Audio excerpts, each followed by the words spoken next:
Hello, everybody. Welcome to our next YouTube lecture, Intensive Measurements on Chapter 11. So let me pull up my screen and let's begin. So, achievement tests. Yeah, regarding this discussion, this chapter discussion will be relatively brief, in part because we've kind of touched on these issues, and in general, this is a fairly brief chapter. Okay, so in discussing achievement tests, you have to distinguish it from ability tests. Um, let's look at this point here. Okay, when it comes to the distinction, yeah, about ability, which is more a measure of how far you can go, yeah, your capacity, your potential, versus achievement, which is more of a measure of what you've experienced, yeah, what you've learned, what you've encountered. Um, these two constructs are not mutually exclusive. Yeah, you can kind of see them as lying on a continuum, where on one end, you have your mental muscle, what you're capable of, what usually associated as being functions that are more genetically driven. Yeah, like reaction time, memory, um, and so on. Yeah, versus things which are more environmentally uh, achieved or gathered or experienced. Yeah, such as a book you read or a class you took. Alrighty. That said, these two constructs certainly there's a lot of overlap. Yeah.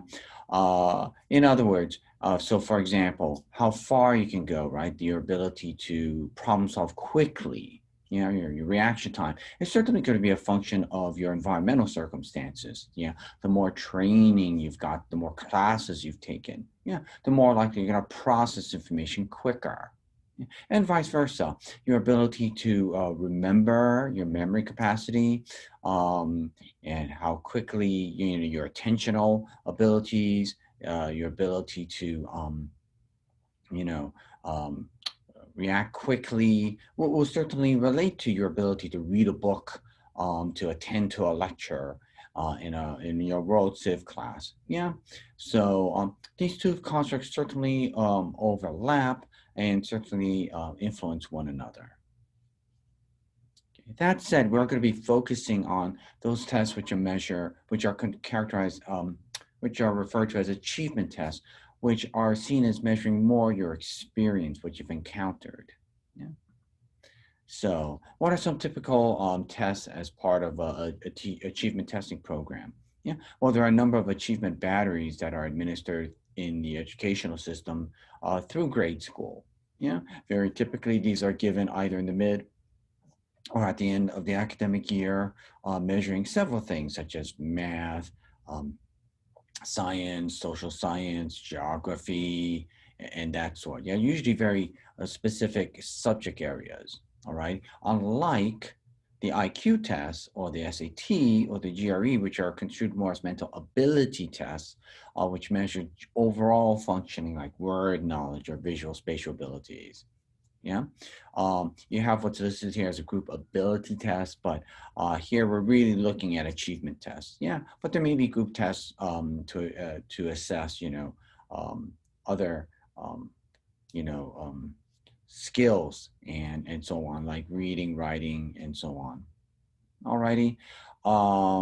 There are tests that are given as part of, mentioned before, educational batteries. These are very often part and parcel of state testing programs, yeah, to evaluate schools.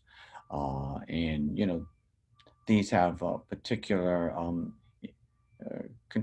important consequences, concerning consequences for the educational system, yeah, because how people test out in particular schools, it goes to the allocation of resources in terms of state funding and so on. Other tests which are construed as achievement tests include vocational interest inventories. Yeah, many of you may have taken the strong interest. It used to be called Strong Campbell, but I think it's just a strong interest inventory now, where you answer a whole bunch of questions about your particular interests, like reading, being a leader, public speaking, working with doing mechanical things, and how you endorse. those items, either true or false, goes to a bunch of scores regarding what kinds of jobs you'd be interested in. Uh, College admissions tests, besides the SAT and GRE, which are more mental ability tests, we have the ACT, yeah, which tends to measure more subject matter information like science and so on. Yeah, the different sciences to measure, what you learned in high school, and that's often a test that's used by college admissions committees. Yeah, more of an achievement test than a mental ability test. Okay. And obviously, a whole bunch of other tests in selected cases.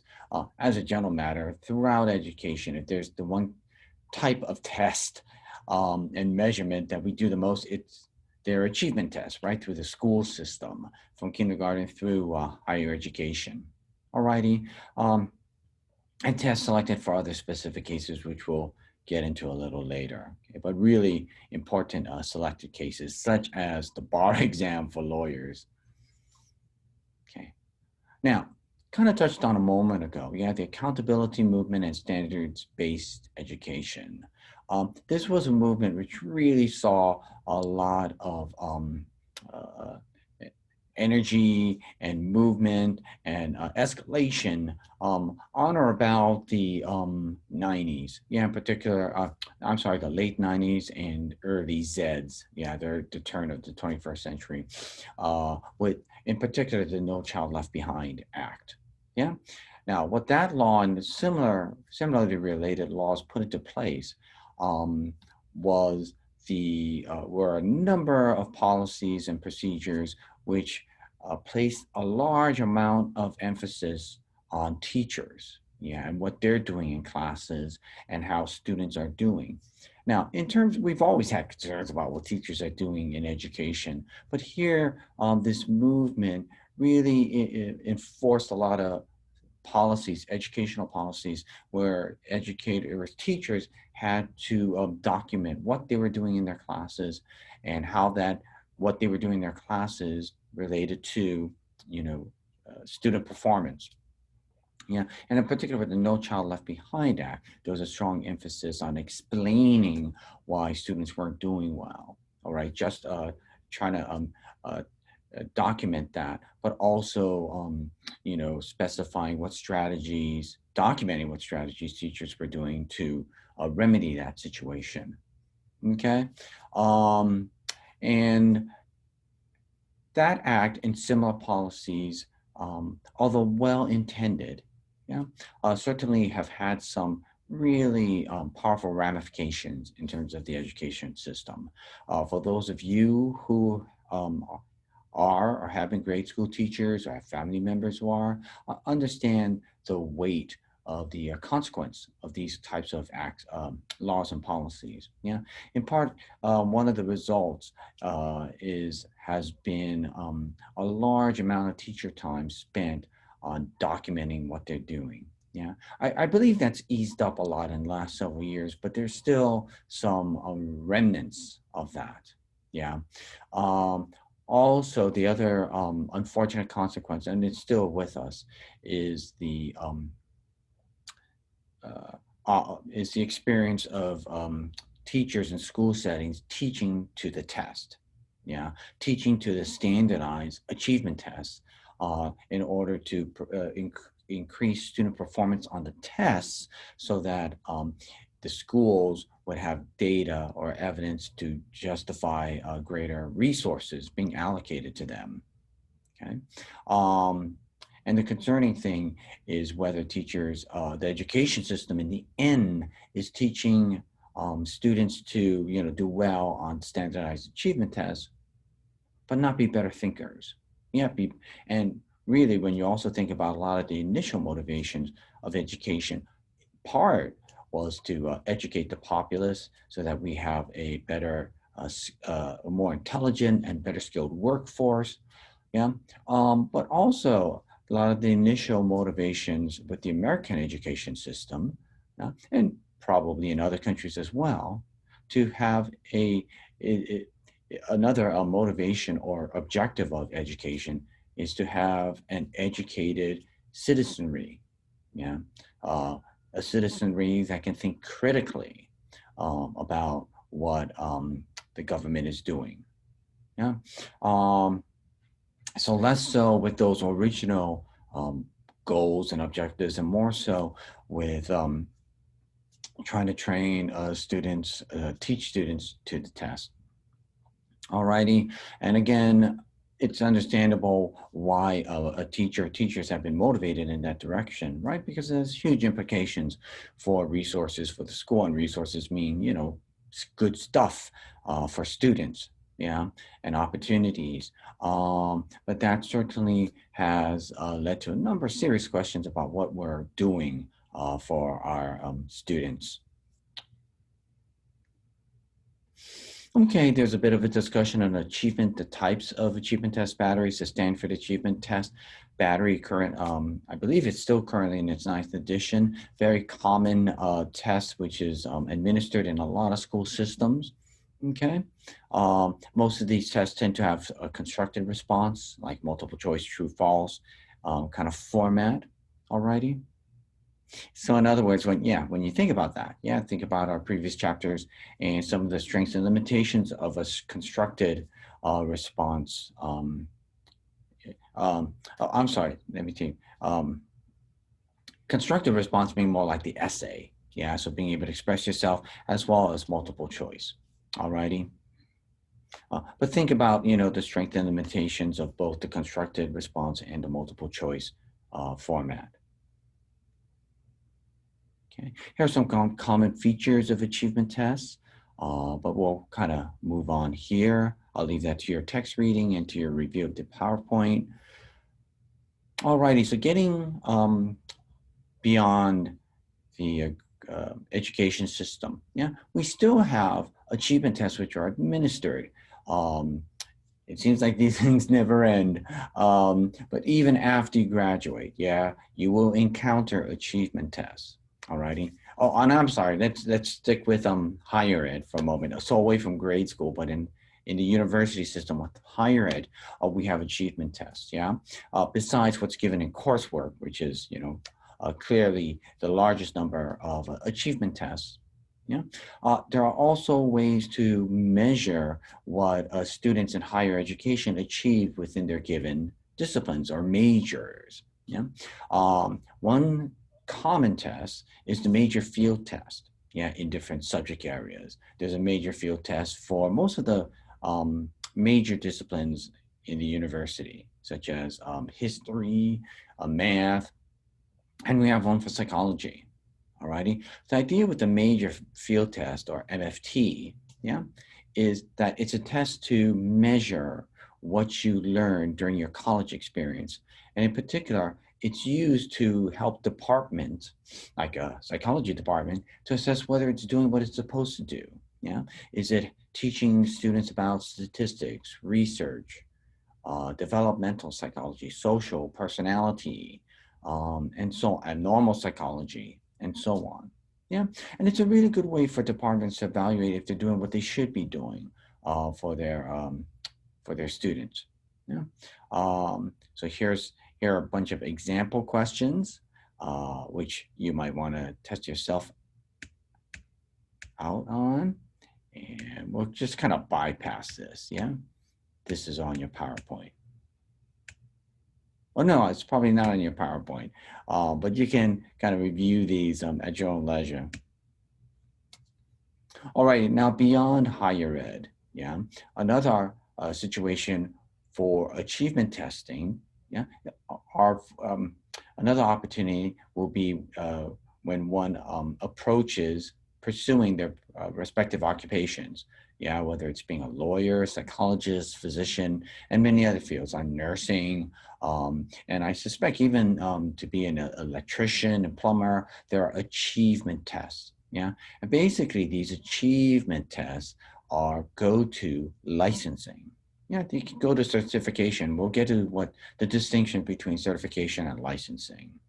Okay. Now, what a license is, it's a legal grant, that you as a physician, as a lawyer, as a psychologist can perform the tasks of a that you have and of a physician, lawyer, or psychologist, that you can put yourself forth as as a MD, as a physician, and so on. Yeah, to be licensed as as a psychologist, what it means is that you can legally call yourself a psychologist for commercial purposes. Yeah, so in order to make money.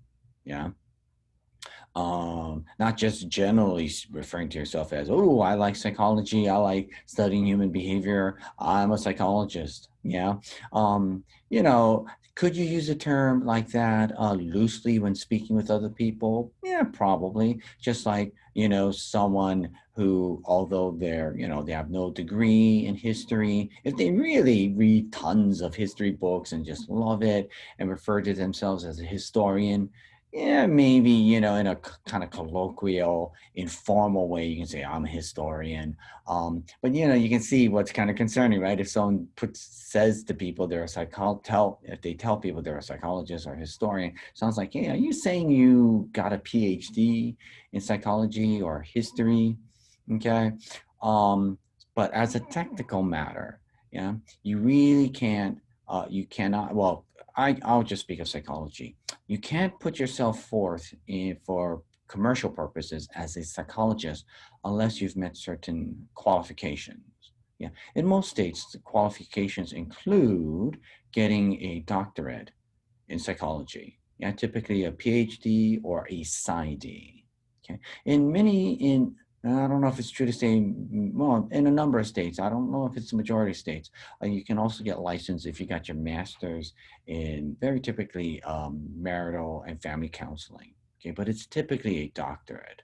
Okay, it includes coming in almost all states. Uh, I would say most states, getting your doctorate or your graduate degree in an APA, American Psychological Association approved program. Many states, including Hawaii, will allow you to get licensed if you came from a program that is not APA approved, but you usually have to really demonstrate to the state licensing board that you've met a lot, that your program did a number of things similar to an APA approved program. Um, and here comes where the achievement tests become relevant. In states in the U.S., to be licensed as a psychologist, you have to take a licensing exam. It is it includes 200 multiple choice questions on various topics in psychology, such as the ones I mentioned to you with you know, with the subject test that can be administered in college. Okay, but there's also one for licensing, and it's about 200 multiple choice questions. Takes about, if memory serves, about 2 to 3 hours to complete. I think three. Um, Now, the cool thing is that most states will have a cutoff of 70%, meaning you need to get 70% correct in order to get licensed. And the other cool thing is that a lot of states, once you take the licensing exam for one state, yeah, it's a national exam. So if you meet the criterion for one state, yeah, and if you and back in the day when I got licensed in New York, you had to get 70% correct. And many states will have the same cutoff. So, like if you wanted to be licensed in New Jersey, at the time, New Jersey had the same kind of cutoff. You did not have to take the test again. Okay. In many states, if a certain period of time in years have passed, you probably have to take the test again. But in many states, that is a pretty big period of time. And I think most states usually allow about several years before you have to take it again. Um, that's where achievement tests come into play again. And, it makes sense. Same thing with physicians. Um, they typically, now for physicians in different disciplines, let's say surgery or oncology and so on, for each of those disciplines, right? What you need to be in order to practice is you need to be board certified. And each each area of expertise in medicine has a different board certification, will have different requirements. Yeah, many will have I have two brothers who are physicians, and each one after every number of years they have to get board certified again.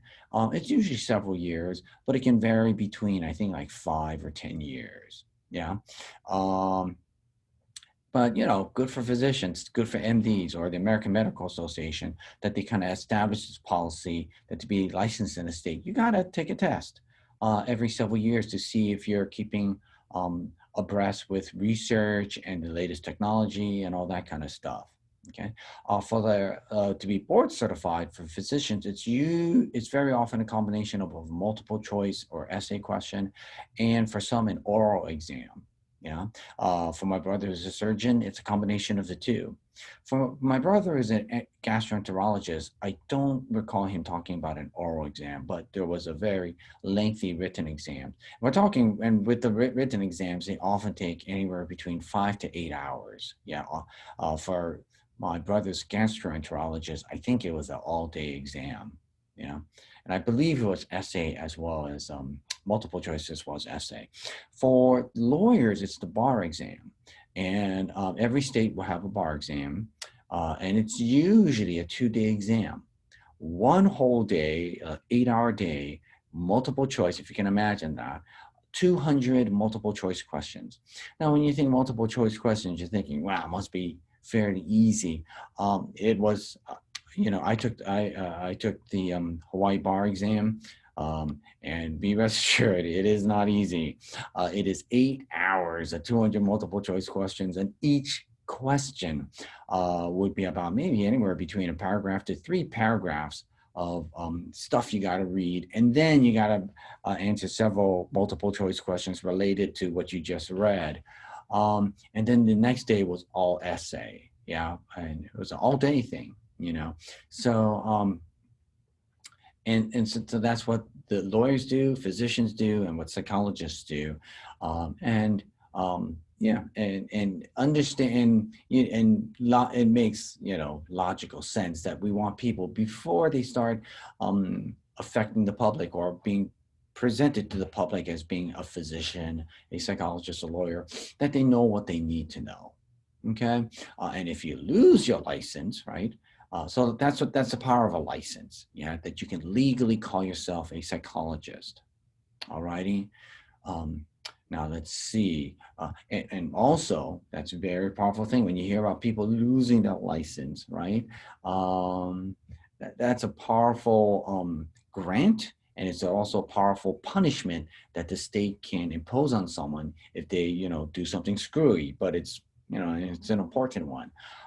That said, that doesn't prevent a person from just moving to another state to get licensed in another state. But technically, almost across the board or across different professions, when you go to another state to get licensed, you usually have to, you'll be asked whether you've been lost your license in another state. They almost always ask that. Yeah. Now, to what extent that's checked, I don't know the answer to that. Yeah. But I suspect they do check on that kind of stuff. You hope, but in the end, I can't say I know whether licensing boards always check that. Regrettably, I don't think that's always the case, and because regrettably, I don't think state licensing boards always have the resources to do that. Yeah. Especially if you got a couple hundred people who are applying for license every year, state licensing boards just might not have the funding to do that. Although, maybe now there are databases available that make it easier. Oh, just as a sign for psychologists, if you lose your license, yeah, it's reported nationally in the APA Monitor, the professional newsletter. Yeah, so every time the newsletter comes out, which is every month, it has a listing, and in the country, it's like every month there's, because it's a huge country and there are a lot of psychologists, but every month there are always like 5 or 7 people. And yeah, it lists what state I don't remember the list of state, but yeah, I think it does. It's state and your first and last name and that you lost your license. Yeah. So besides being quite embarrassing, that's kind of the enforcement system. All righty. Now, a license is a powerful thing, right? Huge. It's a right. right? Your right to say, I'm a psychologist, and so on, right? The other thing is a certification, okay? And a lot of professional organizations, certainly university settings, offer certifications. Yeah, for the longest time, I think nursing at HBU used to offer forensic certification. I don't know if we still do that. Um, in our psychology program, for our PsyD program, we're playing with the idea of offering certifications in health psychology, maybe forensic psychology. Okay. Now, certifications have much less weight than licenses. Okay. All certifications do, but it's still something. I mean, they're not nothing. They have some value. Is that they indicate that you've had certain experiences which allow you or which support your contention that you can do a particular professional task. Yeah. So if you got a forensic certification, it usually means a certification means usually that you've taken some coursework in an area and or obtained some experience related in that area. Yeah. So, like, for example, with a forensic certificate, it may mean you've taken 2 or 3 classes in forensic sciences and or you've had some kind of forensic internship, practicum, or research experience. Yeah. So that's what a certification uh, uh, um, kind of verifies. And you hear this when people are providing expert testimony in the courts. They'll just say they're forensic certified, or they got a particular certification in surgery, but it's not a license. Yeah, it doesn't offer you power or a right, legal right. Yeah. That said, it is documentation that you have certain knowledge, right? You've achieved certain experiences. Alrighty, so what are some continuing issues with achievement tests through grade school, higher ed, and with licensure? Okay, well, certainly content validity. Yeah, that's something you always want to think about with an achievement test. So, for example, on the bar exam, what is the content? Yeah, uh, are they what areas of law are burgeoning lawyers being examined on? Alrighty, or a surgeon, and so on. Yeah, for board exam. Um, it's important to keep in mind the ability versus achievement distinction that we spoke about earlier, how the two constructs overlap, how they affect one another. Yeah. In fact, analytic studies, examining the correlation between items on an ability test like the SAT or GRE with achievement tests. Yeah, like let's just say a psychology subject exam. Yeah, there's a lot of overlap between the two. And a lot of the factor analytic studies question the difference between the distinction that we make between an ability versus an achievement test. Yeah, a lot of these studies finding very little difference between the two. Another thing to keep in mind when you see an achievement score, yeah, from let's say a grade school educational, like the Stanford achievement test, if you hear how someone did, let's say uh, with the uh, subject test that's administered in higher ed, yeah, or with the licensing exam, yeah, for a particular profession, is, it's important to keep in mind the examinee's motivation. Yeah, so what are some of the things underlying a student, a burgeoning professional's motivation to complete this test? All righty. And so, and especially we think about grade school, yeah, when we kind of heard students during the middle of the year, at the end of the year, to take these, achievement tests, right? Which are different from what they usually take from their teachers in classes, right? And it's pretty apparent to the students, right? Maybe not in really early grades, but pretty soon that these tests are different, yeah, because they're administered very differently from their normal, math class in 6th grade, right? They get this, these, it's usually they're group administered, but it's clearly not one of their normal class tests, right? And they get a sense from that because of the standardized administration procedures So, uh, it kind of raises the question, how motivated are students when they in grades go into taking these achievement tests to perform as well as they can. Yeah, perhaps the formality, you can argue, might stimulate higher performance, right? Because they think, ooh, this is kind of important. Or students feeling like, hey, this isn't my normal sixth grade math test, who cares? So that's one thing that needs to be kept in mind. Yeah, the possible underlying student motivation when taking these achievement tests. Yeah, there's also a real struggle by schools, by state organizations like licensing boards and so on, to want to minimize testing time, but maximize diagnostic information or predictive information.